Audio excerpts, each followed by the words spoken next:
Hi everybody, welcome to my Rewind series, and if you're wondering what my Rewind series is about, it's dedicated to movies, television shows, video games, stuff like that have come out not within this last calendar year, or are at least a year old, or way older, so I'll be doing stuff that's maybe from 2017 or 18 that I might go back to and do a review for, or just want to talk about, all the way to stuff from the silent era of movies.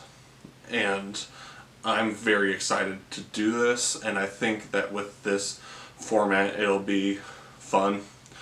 And I'm going to get a little bit more into spoilers for these movies especially, because they've been out for a while most of the time, and if you're watching this you should probably know generally what happens. I'm not going to try and spoil the entire plots of any of the movies because that would just be kind of boring, but I will get a little bit more into spoilers than I do with my regular movie reviews. And now to hop into this review, in celebration of Jay and Silent Bob Reboot, which is coming out this week, I wanted to go back and see a Kevin Smith movie with Jay and Silent Bob that I haven't seen yet. So, Dogma is written and directed by Kevin Smith and is about two angels who are exiled from heaven and are trying to figure out a way to get back into heaven through this loophole. And if they do it, they will prove God wrong, and it'll basically make the universe crumble in on itself. So it's basically the apocalypse. And because of that, there is an unsuspecting woman, two prophets, or Jay and Silent Bob, and an apostle who have to come together and go venture to stop those angels from getting in there. Now, I've been a fan of Kevin Smith for a really long time. He's one of my favorite celebrity personalities. I watch a lot of talk show appearances and his personal shows like Comic Book Men, and his stand-up stories and everything and all that. I like keeping up with them because I'm a fan of him. And his work, of course. Now, I enjoyed this movie kind of in the same way that I enjoy a lot of his movies, and that is, it seems like they are having fun with these movies.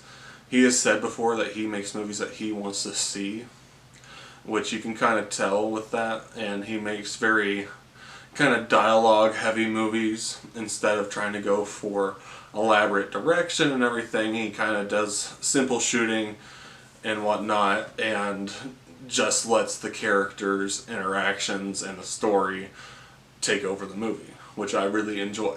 And that being said, I really liked the writing in this movie. I think there are some very fun things that they kind of poke fun at and kind of mess with a little bit in Catholicism and Christianity. And it gets you thinking a little bit, not anything too outstanding because it is intended to be a comedy movie. And it is very funny when it comes to that. This has a phenomenal cast. I mean, the angels are played by Ben Affleck and Matt Damon. Of course, you have Jay and Silent Bob.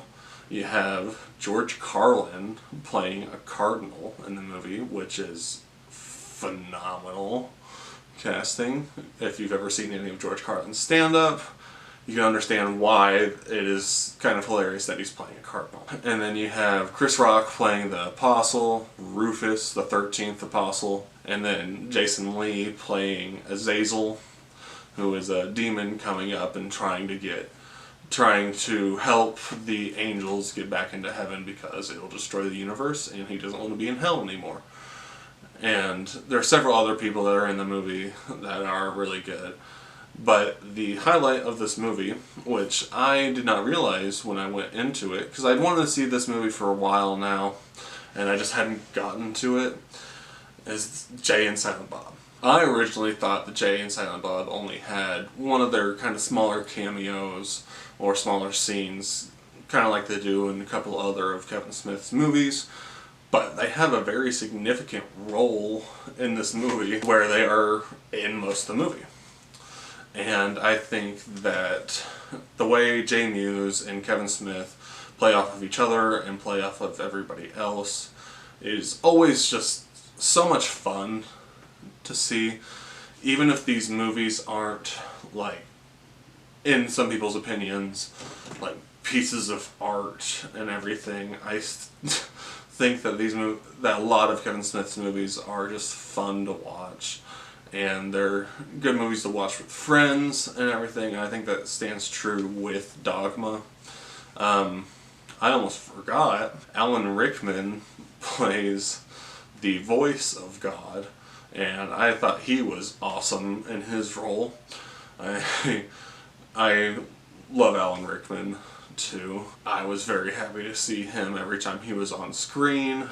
I think that, of course, everybody knows that he is and was a fantastic actor, and it's just always a delight to see. And I love when he does comedies, because he's not an actor that you generally consider for comedies, because he usually has more serious roles.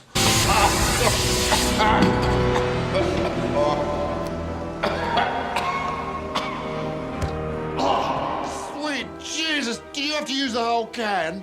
Who the fuck are you, and what the fuck are you doing in my room? I'm the one that's soaked, and she's the one that's surly, and that's rich. Stop fucking crow. Get the fuck out of here! Now!